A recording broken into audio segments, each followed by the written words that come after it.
దేవుడు మన కుటుంబాల క్షేమము నిమిత్తమై, మన కుటుంబాల ఆధ్యాత్మికమైన ఎదుగుదల నిమిత్తమై, అభివృద్ధి నిమిత్తమై ప్రభు మాట్లాడుతున్నారు. అందుచేత ఈ దినము దేవుని వాక్యాన్ని మనం చదువుకుని ముందుకు వెళదాం. యెహోషువ పుస్తకం 24వ అధ్యాయం 15వ వచనాన్ని మనం చదువుకుందాం. 15వ వచనాన్ని మనం చదువుకుందాం. యెహోవాను సేవించుట మీ దృష్టికి కీడని తోచిన ఎడల మీరు ఎవరిని సేవించుదురో నది అద్దరిని,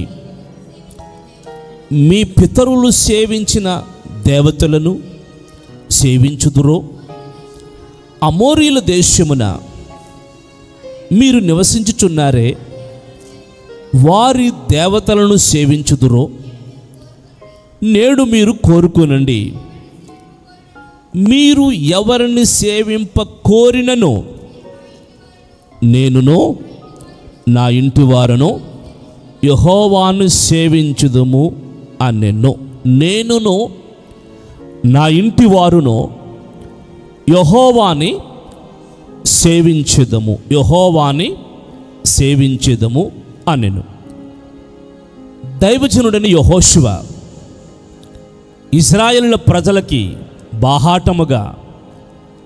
బాహాటముగా దేవుని శక్తిని, దేవుని యొక్క అమరత్వాన్ని, దేవుని యొక్క గొప్ప గొప్ప కార్యాలని అనుభవించిన వ్యక్తిగా ప్రియులారా ఇశ్రాయేలు ప్రజల ఎదురు నిలవబడి ఆయన అంటున్నాడు, మీరు ఎవరిని సేవించినా సరే నేనును నా ఇంటి వారము యెహోవాను సేవిస్తాం.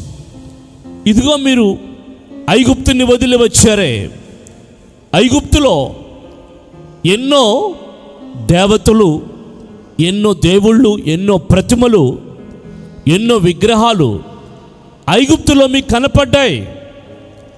మీరు వాటిని సేవిస్తారా? ఒకవేళ అమోరీయుల ప్రాంతంలో మీరు నివసిస్తున్నారు, మీరు ఈ ప్రాంతంలో ఉన్న దేవతలని, దేవుళ్ళని, ప్రతిమలని మీరు సేవిస్తారా? ఒకవేళ యెహోవాను సేవించుట మీ దృష్టికి కీడని ఎంచితే మీ ఇష్టం, ఎవరిని సేవించుకుంటారో మీ ఇష్టం. మీరు ఎవరిని సేవించినా నేనును నా ఇంటి వారు మాత్రం యెహోవానే సేవించెదము. కొట్టాలి గట్టిగా, చప్పట్లు కూడా దేవుని గణపరచండి. Praise the lord. ప్రియులారా, ఈ భక్తుడు చూడండి, ఈ భక్తుని యొక్క విశ్వాసం చూడండి, ఈ దైవజనుడి యొక్క నమ్మకాన్ని చూడండి. నేనును నా ఇంటి వారము, మీరు ఎవరిని సేవించినా సరే నేనును నా ఇంటి వారిని మాత్రం యెహోవానే సేవిస్తాం.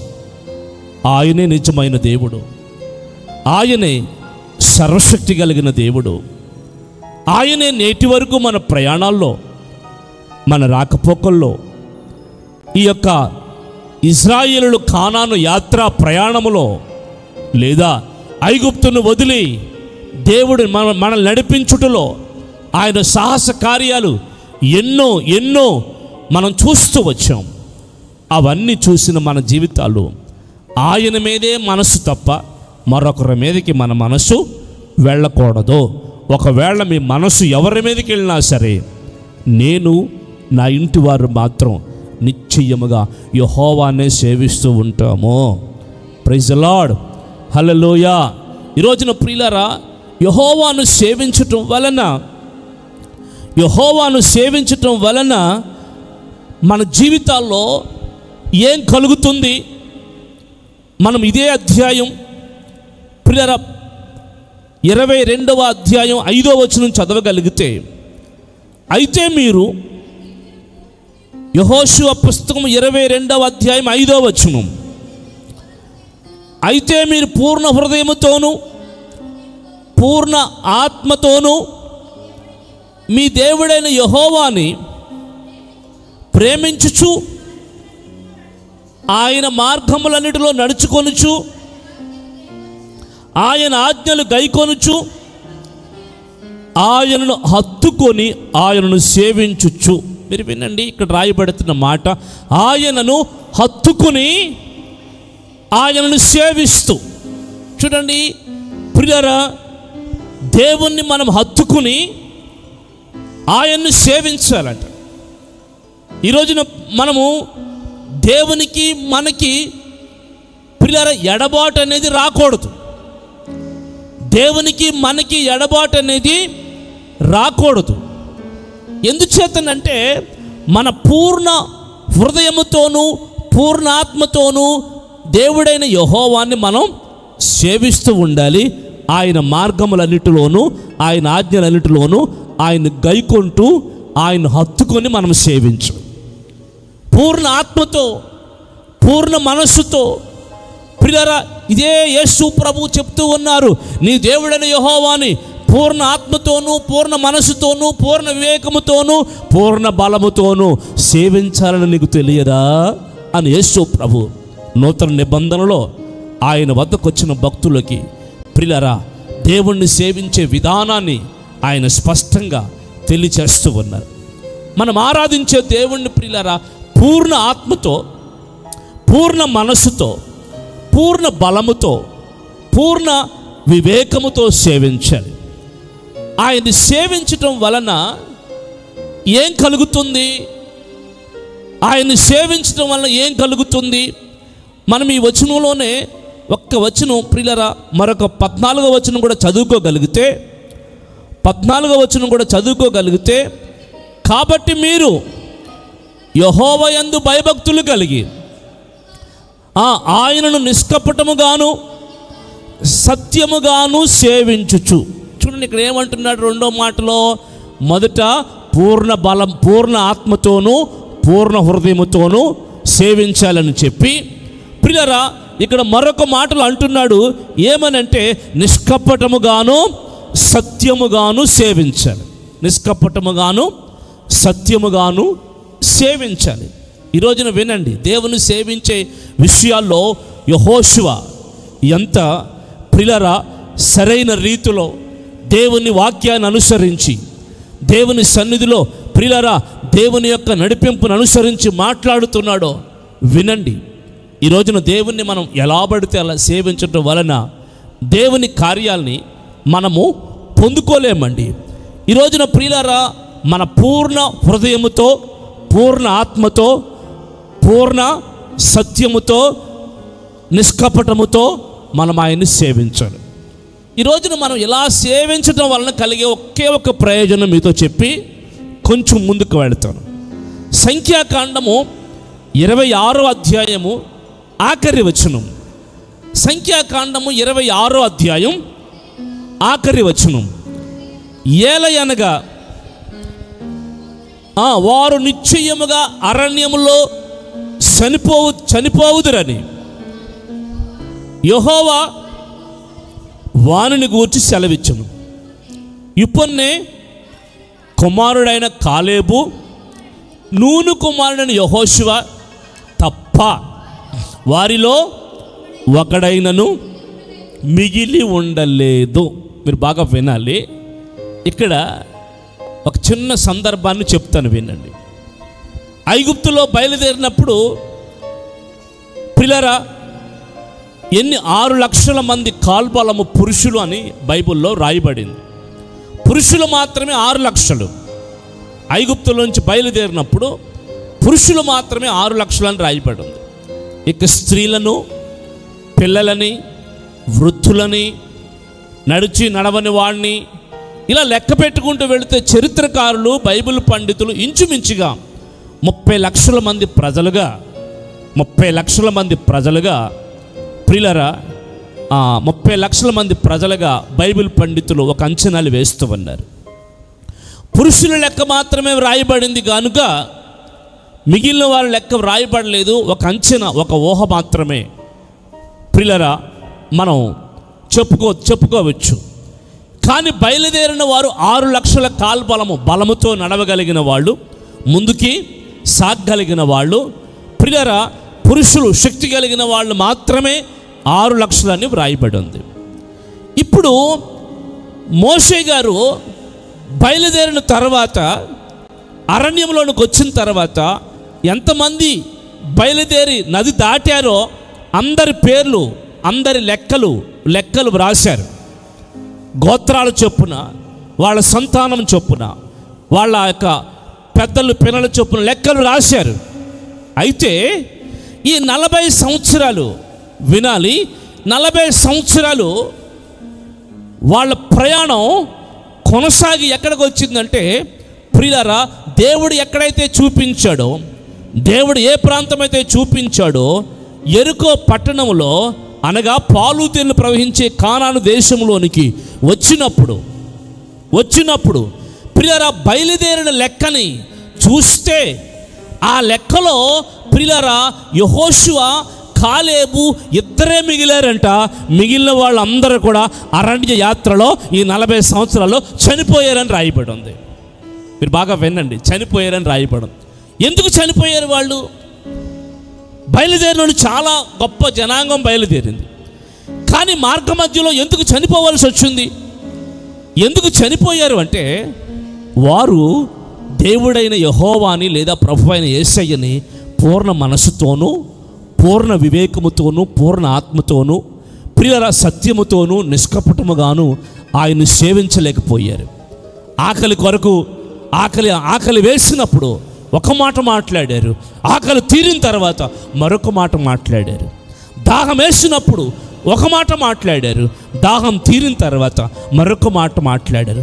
ఆపద వచ్చినప్పుడు ఒక మాట మాట్లాడారు, ఆపద తీరిన తర్వాత ఒక మాట మాట్లాడారు. ఎర్ర సముద్రం ముందు నిలబడినప్పుడు ఒకలాగా విజ్ఞాపన చేశారు, ఒకలాగా మొర్రపెట్టారు. ఆ ఎర్ర సముద్రం దాటిన తర్వాత మరొక రీతిలో దేవుని సన్నిధిలో దేవుని మీద తిరగబడి మాట్లాడారు. నా ప్రియులారా, ఇవంతా చూసిన ఆ దేవుడు ఏమనుకున్నారో తెలుసా?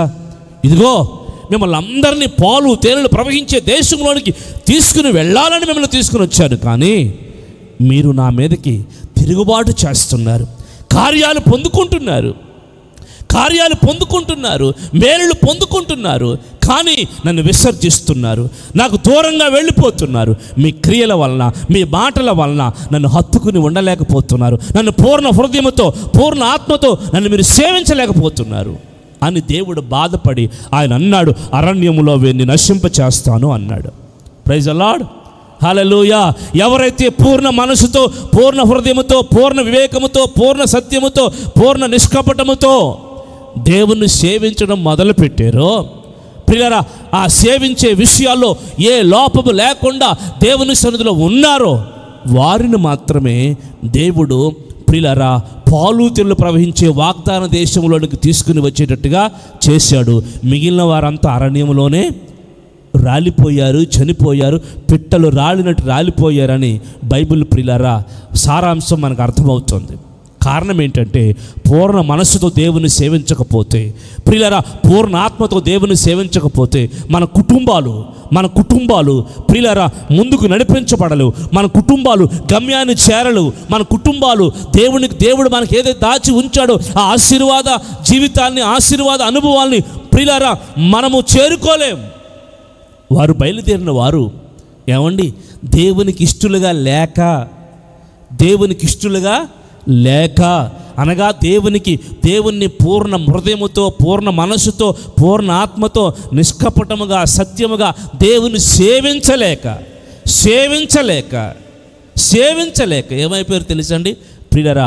వారు అరణ్యంలోనే రాలిపోయారు. యెహోషువ పూర్ణ మనస్సుతో దేవుణ్ణి సేవించి, నేను నా ఇంటి వారు యెహోవాను సేవించదమని ప్రియులారా ఒక తీర్మానం కలిగిన వాడు గనుక, దేవుణ్ణి తప్ప, యేసయ్యను తప్ప, యెహోవాను తప్ప, అద్భుతాలు చేసిన దేవుణ్ణి తప్ప, ఆశ్చర్యకార్యాలు చేసిన దేవుణ్ణి తప్ప, తన కనుల ఎదుట తనను గొప్ప చేసిన ఆ దేవుణ్ణి తప్ప మరి ఏ ప్రతిమకు కానీ, ఏ యొక్క విగ్రహానికి కానీ, ఏ దేవతకు కానీ, అమోరియల దేశములో, ఐగుప్తు దేశములో నది అద్దరిన కనపడిన దేవతల విషయాల్లో ఆయన మనస్సు మారలేదండి. ప్రియులారా స్తోత్రం చెప్పండి. ఈరోజు నిశ్చయముగా మన కుటుంబాలు దేవుడు మనకు అనుగ్రహించిన ఆశీర్వాదపు అంచుల వరకు చేరాలి మనమంటే ఖచ్చితంగా దేవుణ్ణి పూర్ణ మనసుతో సేవించాలి. పూర్ణ మనసుతో సేవించాలి. 100వ కీర్తన 2వ వచనంలో వ్రాయబడిన మాట చదవండి. సంతోషముతో యెహోవాను సేవించండి, ఉత్సాహగానము చేయుచు ఆయన సన్నిధికి రండి. చూడండి, యెహోవా దేవుడని తెలుసుకోనండి. Praise the lord. ప్రియులారా, ఈ రోజున సృష్టి ప్రారంభము నుండి నేటి వరకు, సృష్టి ప్రారంభము నుండి నేటి వరకు ప్రియులారా, ఈ భూమిని సర్వ ప్రపంచాన్ని పరిపాలిస్తున్నది యెహోవాయే దేవుడు. ఆ యెహోవాయే ప్రియులారా కన్య అయిన మరియ గర్భాన యేసుక్రీస్తు ప్రభుల వారుగా పుట్టి మనందరి కొరకు ప్రాణం పెట్టిన దేవుడై ఉన్నారండి. మన కుటుంబాల నిమిత్తమై ఆయన బలియాగముగా మారిపోయిన దేవుడై ఉన్నారండి. ఈ రోజున ఆయనే దేవుడండి. ఆయన తప్ప ఏ దేవుడు లేడని మనం ఎరగాలి. ఆయనే నిజమైన దేవుడని, ఆయనే సమస్త సృష్టికి కారణభూతుడని ఎరిగితే నీ మనస్సు మరొకరి మీదకి వెళ్ళతండి. నీ మనస్సు, నీ ఆలోచన, ఆరాధ్య విషయాల్లో మరొకరికి నువ్వు చోటు ఇవ్వండి. ఎందుకంటే యెహోవాయే దేవుడు గనుక, ఆయనే దేవుడు గనుక ప్రారంభ రోజుల నుంచి ఈ రోజు వరకు, పురాతన కాలం మొదలుకొని శాశ్వత కాలం వరకు ఆయన మన ఎదుట ప్రత్యక్షమవుతున్న దేవుడండి. అందుకే ఆయన ఏం చేయాలి తెలుసండి? సంతోష గానాలతో సేవించాలి, ఉత్సాహంతో సేవించాలి, పూర్ణ మనసుతో సేవించాలి, పూర్ణ హృదయంతో సేవించాలి ఆయన్ని. ఏమండి, సమూయేలు గారు ఇజ్రాయేలుతో ఒక మాట, ఇజ్రాయేల్ ప్రజలందరితో ఒక మాట అంటున్నారు. ఆ మాట మీకు ఒక్కసారి తెలియచేయాలని ఆశపడుతూ ఉన్నాను. మొదటి సమూయేలు పుస్తకం 12వ అధ్యాయం 24వ వచనం చూడండి. ఆయన మీ కొరకు ఎన్ని గొప్ప కార్యములు చేసెనో అది మీరు తలంచుకొని, మీరు యెహోవా యందు భయభక్తులు కలిగి నిష్కపటులై పూర్ణ హృదయముతో ఆయనను సేవించుట ఆవశ్యకము. చూడండి, ఆయన మీ ఎదుట ఎన్ని గొప్ప కార్యాలు చేశారో. Praise the lord. మీ కొరకు ఎన్ని గొప్ప కార్యాలు చేశాడో ప్రియులారా, ఆ కార్యములన్నీ మీరు తలంచుకోండి. ఏమండి, మన దేవుడు మన జీవితాల్లో ఏ కార్యము చేయలేదా? ఇజ్రాయేలు జీవితాల్లో ఒక గొప్ప కార్యం సరిపోద్దండి. ఇజ్రాయేల్ జీవితంలో ఒకే ఒక కార్యం ఏంటంటే, ఒక పక్క శత్రువులు వచ్చేసారు, ఒక పక్క ఎర్ర సముద్రం అడ్డుగా నిలబడింది. ఏమండి, వీళ్ళు దాటాలి. ఆ క్షణములో దేవుని సముఖంలో ప్రార్థన చేస్తే ఎర్ర సముద్రం ఏమైపోయిందండి? రెండుగా చీలిపోయింది. Praise the lord. ఎలా చీలింది చెప్పండి? రెండుగా చీలిపోయింది. చీలిపోతే ఆరున నేలపై ఇజ్రాయేలీయులు నడిచి యువతలకు వచ్చారు. దాని వెనకాల శత్రువులు కూడా వచ్చారు. శత్రువులేమో ఎర్ర సముద్రంలో మునిగిపోయారు. వినండి, ఆ కార్యం ఈ రోజు వరకు సౌదీ అరేబియా దేశానికి, ఈజిప్ట్ దేశానికి మధ్య ప్రియులారా సాక్షిగా కనబడుతుంది. ఎందుకంటే అక్కడ ఒక వారధి కట్టి, ఒక బ్రిడ్జి కట్టి, ఇదే ఇజ్రాయేలీలు ఎర్ర సముద్రాన్ని దాటిన ప్రాంతం. ఈ ప్రాంతంలోనే ఐగుప్తుల సైన్యమంతా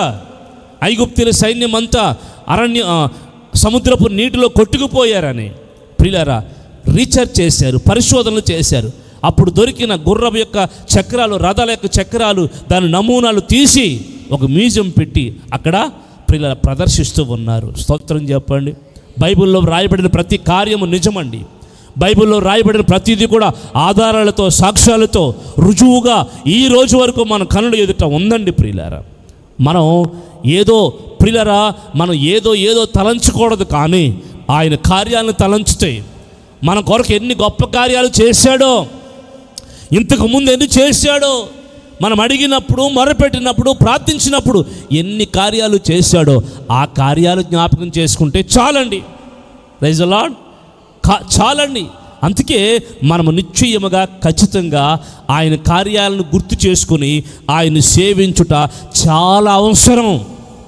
ఏమండి, ఎన్నో కార్యాలు చేసిన దేవుణ్ణి మనం వదిలిపెడితే భవిష్యత్తులో మళ్ళీ మనం కార్యాలు పొందుకోగలమా? ఎన్నో కార్యాలు చేసిన దేవుణ్ణి మనం వదిలిపెట్టి, సేవించకుండా వదిలిపెట్టి, మధ్యలో ఎవరో కనపడ్డారని, మధ్యలో ఎవరో దొరికారని అర్థమైందండి? నది అవతల ఎవరో కనపడ్డారని, అమోరీల దేశంలోకి వచ్చిన తర్వాత కొత్త కొత్త దేవుళ్ళు కనపడ్డారని యేసయ్యను వదిలిపెట్టి, జీవము గల దేవుని వదిలిపెట్టి, సర్వశక్తి కలిగిన దేవుని వదిలిపెట్టి వారి వైపు తిరిగితే ఆ పొందుకున్న కార్యాలని మరలా మనం పొందుకోగలమా? పొందుకోలేమండి, పొందుకోలేం ప్రియులారా. ఈ రోజున ఎన్ని కార్యాలు చేశాడో ఒక్కసారి మనం గుర్తు చేసుకుని మన హృదయాలు తలంచుకుందాం. 12వ అధ్యాయంలో మనం 14వ వచనాన్ని కూడా మనం మరలా చదువుకుందాం. ఈ మొదటి సమూయేలు 12వ అధ్యాయం 14వ వచనాన్ని మనం చదువుకుందాం. మీరు యెహోవా యందు భయభక్తులు కలిగి ఆయన మాటలు విని ఆయనను సేవించి ఆయన ఆజ్ఞలు భంగము చేయక మీరును మిమ్మును ఏలు రాజును మీ దేవుడైన యెహోవాను అనుసరించిన ఎడల మీకు క్షేమం కలుగును. మీరును మీ దేశపు రాజును, మీరును మీ కుటుంబ పెద్దలను, మీరును మీ పిల్లలను నీ దేవుడైన యెహోవాని అనుసరించి నడిచిన ఎడల మీకు క్షేమము కలుగును. Praise the Lord. ఆయన్ని మనం ఏమండి వదలకుండా ఉంటే, ఆయన్ని సేవించడం వదలకుండా ఉంటే, యెహోషువ కాలేబుని కోరుకున్న దేశానికి తీసుకొచ్చి వాగ్దాన భూమిలో నిలబెట్టాడు దేవుడు. ఎంతోమంది ఆయన్ని విసర్జించిన వాళ్ళు, ఆయన్ని సేవించకుండా తప్పిన వాళ్ళు ఎంతోమంది అరణ్యంలో కూలిపోయినను యెహోషువని కాలేబును మాత్రం ఎక్కడికి తీసుకొచ్చాడంటే వాగ్దానం చేసిన వాగ్దాన భూమిలోకి తీసుకుని వచ్చాడు. ఈ రోజున నీవు ఆయన్ని విడవకుండగా ఆయన్ని సేవిస్తూ ఉంటే, పూర్ణ మనసుతో, పూర్ణ ఆత్మతో, పూర్ణ సత్యముతో, పూర్ణ వివేకముతో ఆయన్ని సేవిస్తూ ఉంటే దేవుడు ఈ రోజున నీకు చేసిన వాగ్దానాలు, నీకు అనుగ్రహించబోతున్న ఆశీర్వాదాల వైపు ఖచ్చితంగా దేవుడు తీసుకుని వచ్చి, దేవుడు చూపించిన ఆశీర్వాద వచనాలు నీ జీవితంలో నెరవేర్చి నిన్ను నీ కుటుంబాన్ని ఒక ఉన్నతమైన స్థితిలో నిలబెట్టడానికి నా దేవుడు శక్తి కలిగిన దేవుడు, సమర్థుడు. గట్టిగా చప్పట్లు కొట్టి ఒకసారి దేవుని ఘనపరచుదాం. ఆమేన్. ఎందుకంటే ఆయన వాగ్దానం చేసి మన జీవితాల్లో నెరవేర్చే దేవుడై ఉన్నారు. ప్రియులారా, ఒకటి మనం అడిగిన చోటికి, అనగా మనకు వాగ్దానం చేసిన చోటికి మనం నడిపిస్తున్నాడు. ఎప్పుడు? ఆయన్ని మనం పూర్ణ మనసుతో సేవిస్తూ ఉండగా.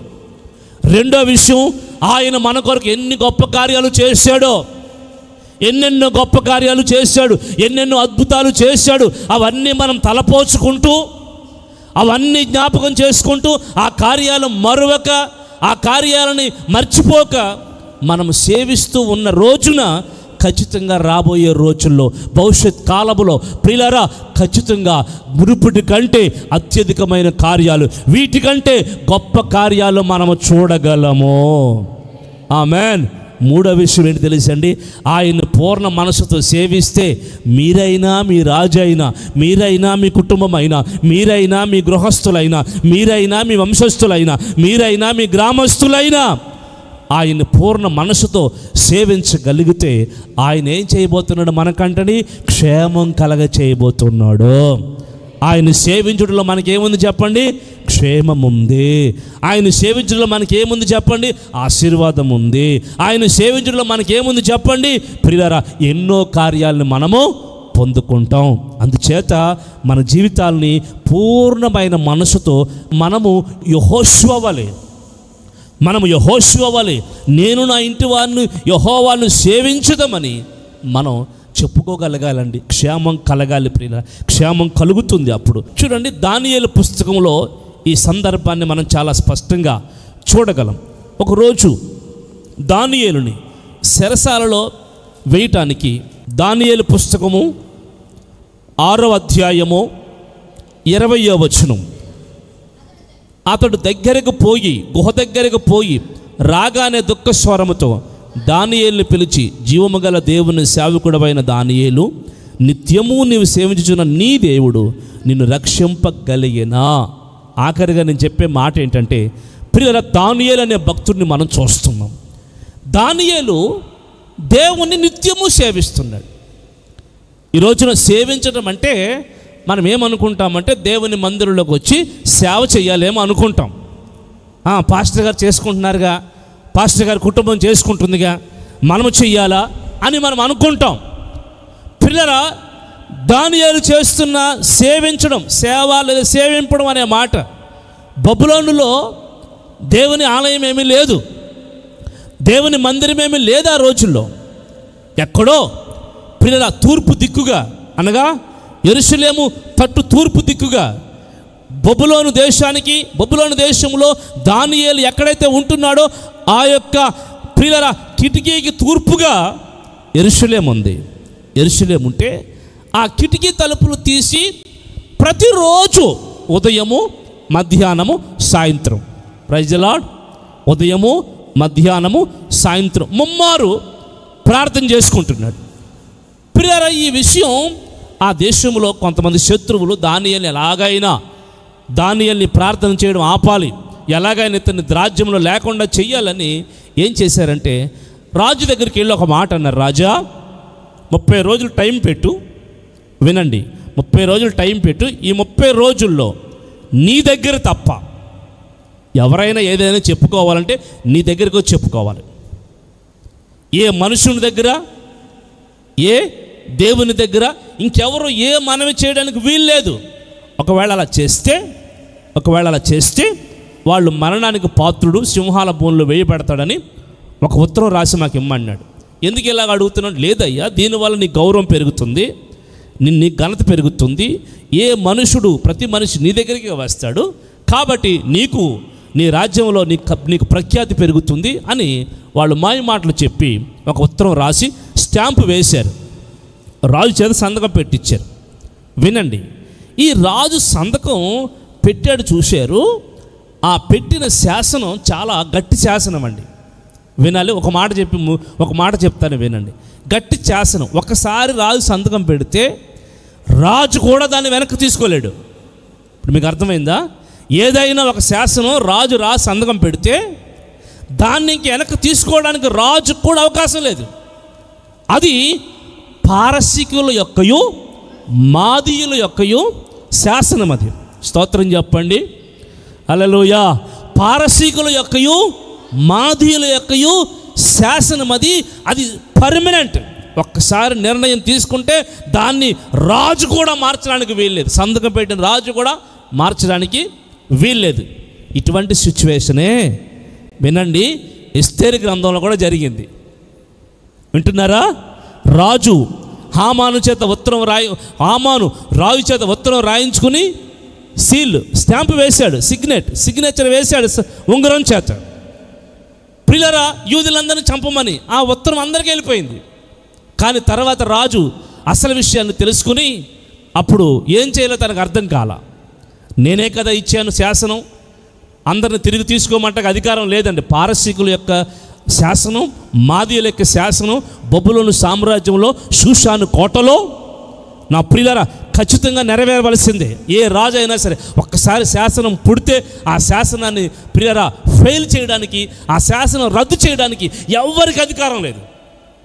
అర్థమైందండి? అది స్థిరపడిపోద్ది అంతే రాజ్య గ్రంథాల్లో. ఒకవేళ దాన్ని రద్దు చేశారా వీళ్ళు రాజుగా ఉండడానికి అవకాశాలు లేవు, తీసేస్తారు పదవులోంచి, మళ్ళీ ఇంకో రాజుని ఎక్కిస్తారు. అది పారసీకుల మాదీయుల యొక్క ప్రియ శాసనం. అది చాలా గట్టిదన్నమాట. ఇప్పుడు అలాగ వేసి సీల్ చేశారు. ఇప్పుడు అందుకే ఎస్తేరు గ్రంథంలో మరొక ఉత్తరం రాయవలసి వచ్చింది. దాన్ని క్యాన్సిల్ చేయలేదు, కానీ మనం చెప్పానుగా ఆదివారపు ఆరాధనలో దాన్ని క్యాన్సిల్ చేయలేదు, కానీ మరొక ఉత్తరం రాయవలసి వచ్చింది. మరలా ఆ ఉంగరమే ముద్ర వేయవలసి వచ్చింది. ఇప్పుడు దీనికంటే మళ్ళీ రెండవ ఉత్తరం బహుబలంగా రాయడానికి కారణమయ్యింది. ప్రియరా, అందుచేత ఇప్పుడు రాజు దానియేలు ఒకవేళ ఆ దేశంలో రాజు దగ్గర తప్ప ఎక్కడైనా ఎవరైనా ప్రార్థన కానీ, మొర్ర కానీ, బలి కానీ, విన్నపాలు కానీ చేస్తే వారిని తీసుకొచ్చి సింహాల బోనులో వెయ్యాలి. ఇది శాసనం.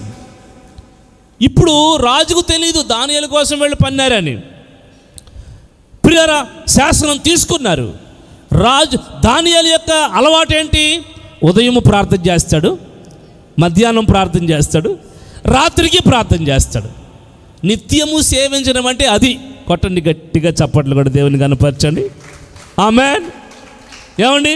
ఉదయము ప్రార్థన చేస్తాడు, మధ్యాహ్నము ప్రార్థన చేస్తాడు, రాత్రికి ప్రార్థన చేస్తాడు. ఈరోజు మరి మనం నిత్యం సేవిస్తున్నాం దేవుణ్ణి? చెప్పండి, నిత్యము సేవిస్తున్నామా? ఏమంటే మనకు ఉదయ ప్రార్థన గుర్తుండదు, కనీసం మధ్యాహ్నం 1 గంట ప్రార్థన చేసుకోవాలని మనకు గుర్తుండదు. ఒకవేళ గుర్తున్న మన సమయం, మన కార్యాలు వేరే కార్యక్రమాలకు వెళ్ళిపోతాయి. సాయంకాలం కనీసం 1 గంట ప్రార్థన చేసుకుని ఆహారం భుజించాలి, లేదా కూడికలు లేని రోజు విషయం చెప్తున్నాను.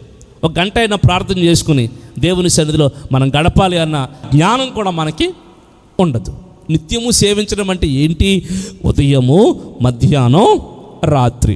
మనకి ఎప్పుడు గుర్తొస్తుంది? 3 పూటలు గుర్తొస్తుంది మనకు కూడా ప్రార్థన. ప్రభువా, ఈ ఇడ్లీ ఇచ్చినందుకు స్తోత్రం, దీన్ని దీవించు. మంచి టిఫిన్ తయారు చేశారు నాయన, స్తోత్రం. మళ్ళీ మధ్యాహ్నం గుర్తొచ్చేది ఏంటి తెలిసిన ప్రార్థన? ప్రభువా, చక్కటి ఆహారం ఇచ్చావు, మధ్యాహ్నం భోజనం ఇచ్చావు, స్తోత్రం. ఏమంటే ఎప్పుడు గుర్తొస్తుంది మనకి? మళ్ళీ సాయంకాలం భోజనం దగ్గర మనము ప్రార్థన చేస్తాం 3 పూట్ల. ఎప్పుడు తినేటప్పుడు ప్రార్థన చేస్తాం.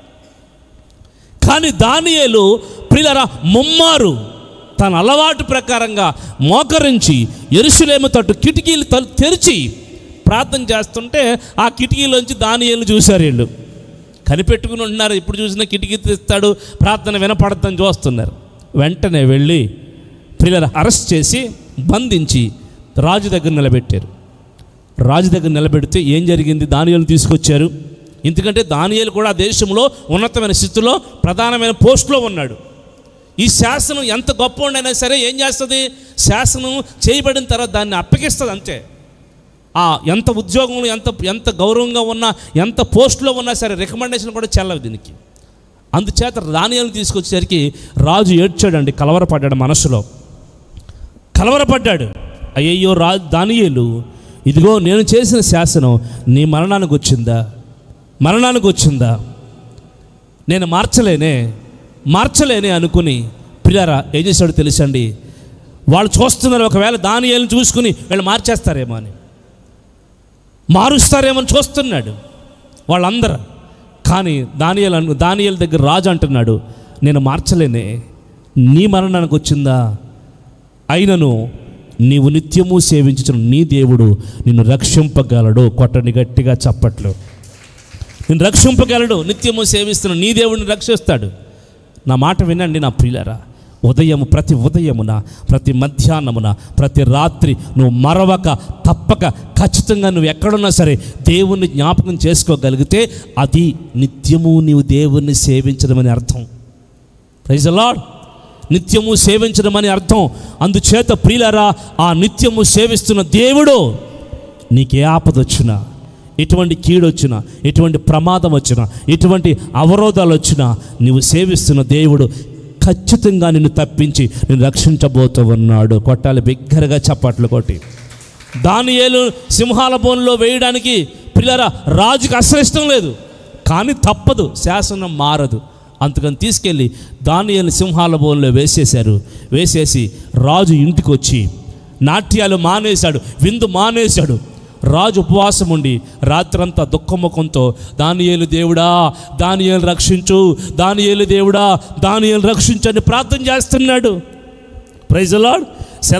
సింహాల బోనులో వేసే ముందే అన్నాడు, నీ దేవుడు నిన్ను రక్షిస్తాడో అన్నాడు.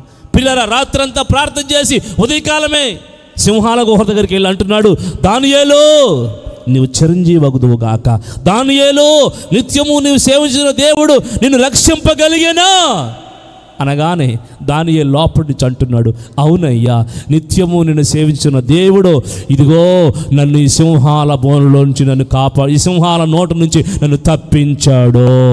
అటొచ్చిగా గట్టిగా ఒకసారి చెప్పండి. ఏమండి, ఈరోజు మనం ఎందుకు దేవుని సేవించాలో తెలుసా? మనము సింహం అనే అపవాది నోటు నుంచి తప్పించబడ్డానికి దేవుని సేవించాలి. సింహం అనే అపవాది, సింహం అనే దుష్టుడు ప్రియులారా వాడి నోటు నుంచి తప్పించబడ్డానికి ఈరోజు మనం దేవుణ్ణి సేవించాలండి ప్రియులారా. ఎందుకంటే అపవాది ఎవరిని మృంగుతున్నా అని గర్జించి సింహం వల్ల తిరుగులాడుచుండగా దానియేలు వలె నీవు నిజముగా ప్రతి నిత్యము ప్రియులారా అలవాటుగా దేవుణ్ణి సేవించగలిగితే ఖచ్చితంగా ఆ సింహాల నోళ్లలోంచి దానియేలు తప్పించిన దేవుడు ఈరోజు సాతాను అనే సింహాసనపు నోటిలో నుండి నిన్ను నన్ను తప్పించి నిన్ను సజీవుడిగా నిలబెట్టి దేవుడు వాగ్దానం చేసిన పరసంబంధమైన రాజ్యంలోనికి, పరలోకంలోనికి నిన్ను చేరేంత వరకు నిన్ను విడవడు, నిన్ను వెన్నంటే ఉంటాడు. స్తోత్రం చెబుదామా? అందుకే మనము దేవుని ఏం చేయాలో తెలుసండి? నిత్యము విడవక సేవించాలి. ఆమేన్. ఈరోజు ఆయన సేవించడం వలన మన జీవితాలు క్షేమంతో నింపబడతాయి, మన జీవితాలు గమ్యం చేరుతాయి, మన జీవితాల్లో ఎన్నో గొప్ప కార్యాలు జరుగుతాయి, మన జీవితాల్లో రక్షణ కలుగుతుంది, తప్పించబడతాం, విడిపించబడతాం.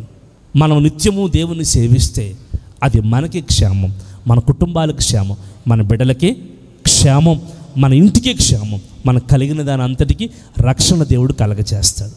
అందుకే తెలియని ఆశీర్వాదాలు ఆయన సేవించుటలో, తెలియని కాపుదల ఆయన సేవించుటలో, ప్రియులారా తెలియని కార్యాలు ఆయన సేవించుటలో మన జీవితాల్లో దేవుడు అద్భుతాలు చేస్తాడు. ఈ మాటలు దేవుడు దీవించును గాక. లేచి నిలబడి ఒక చిన్న ప్రార్థన చేసుకుందాం. అందరూ కూడా చిన్న ప్రార్థన, క్లుప్తమైన ప్రార్థన. మహిమగల పరిశుద్ధుడా, ప్రేమగల తండ్రి, నీ పరిశుద్ధ నామములో స్తోత్రాలు నాయన, స్తోత్రాలు నాయన. కృపామయుడవ తండ్రి, ప్రేమామయుడవ నాయన, స్తోత్రాలు. ఈ శుభదినాన్న ఈ కుటుంబ ప్రార్థనా కూడికలో ఎంతోమంది చేరి వచ్చారు ప్రభువా, స్తోత్రాలు. వచ్చిన బిడ్డలందరినీ మీరు దీవించండి. నిత్యము నిన్ను సేవించే వారి జీవితాల్లో నువ్వేవే కార్యాలు చేస్తావో మాతో మాట్లాడుతూ వచ్చిన దేవుడా, నిశ్చయముగా తండ్రి అయ్యా ప్రతి ఒక్కరి జీవితాల్లో అయ్యా కోరుకున్న ఆశీర్వాదాలు, వాగ్దానం చేసిన వాగ్దానపు అనుభవాలు మీరు నెరవేర్చండి. ఈ 2024 అంచుల్లోకి చేరి ఉన్నారు ప్రభువా, నువ్వు చేసిన వాగ్దానములకి నిశ్చయముగా నెరవేర్చండి. క్రొత్త సంవత్సరాలు అడుగు పెట్టబోతుండగా నూతన వాగ్దానాలు దయచేసి చేసిన వాగ్దానాలను నెరవేర్చండి తండ్రి. కుటుంబాల్ని కాపాడండి తండ్రి. కుటుంబాల్లో గొప్ప గొప్ప కార్యాలు జరిగించండి నాయన. కుటుంబాన్ని సింహపు నోటి నుంచి తప్పించండి తండ్రి. నీకు స్తోత్రాలు. ఈ కుటుంబ ప్రార్థనలో చేరి వచ్చిన బిడ్డలందరినీ మీ పాదములకు అప్పగిస్తూ యేసు నామములో అడిగి వేడుకొనుచున్నాము తండ్రి. ఆమేన్. మన ప్రభువైన యేసుక్రీస్తు కృప, తండ్రి అయిన దేవుని ప్రేమ, పరిశుద్ధాత్మ సన్నిధి సహవాసం మనందరికీ తోడై నడిపించును గాక. ఆమేన్, ఆమేన్, హల్లెలూయా. ప్రభు మిమ్మల్ని అందరినీ దీవించి ఆశీర్వదించును గాక.